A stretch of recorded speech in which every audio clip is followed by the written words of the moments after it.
আপোনালোকে আপোনালোকৰ বেলি ফুলজোপাত ইমান ধুনীয়াকৈ ফুল পাব বিচাৰেনে? তেন্তে আহকচোন চাওক কিদৰে পৰিচৰ্যা কৰিলে আমি বেলি ফুলত বেছি পৰিমাণে ফুল পাব পাৰোঁ।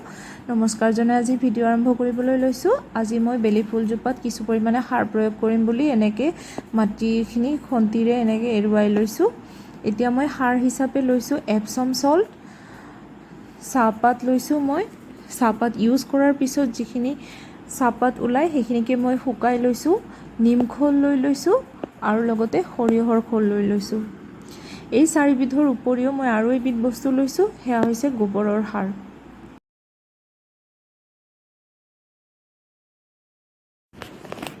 গছজোপাৰ চাৰিওপিনৰ পৰা মাটিখিনি এনেকৈ এৰুৱাই লোৱাৰ পিছত প্ৰথমতে মই গোবৰৰ সাৰখিনি ইয়াতে দি দিম। দুমুঠি পৰিমাণৰ গোবৰৰ সাৰ মই এনেকৈ গছজোপাৰ চাৰিওপিনে দি দিলোঁ। এতিয়া মই চাহপাতখিনি দি দিম ইয়াতে। মই প্ৰায় 2 চামুচমান পৰিমাণৰ চাহপাত ব্যৱহাৰ কৰিছোঁ। চাহপাতে ইয়াতে সাৰ হিচাপে কাম কৰিব। আৰু 2 চামুচ পৰিমাণে মই নিম খোল ব্যৱহাৰ কৰিছোঁ।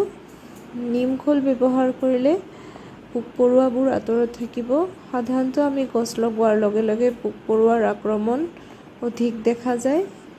সেয়ে আমি মাজে সময়ে নিম খোল ব্যৱহাৰ কৰি থাকিলেই পোক পৰুৱা দূৰতে থাকিব।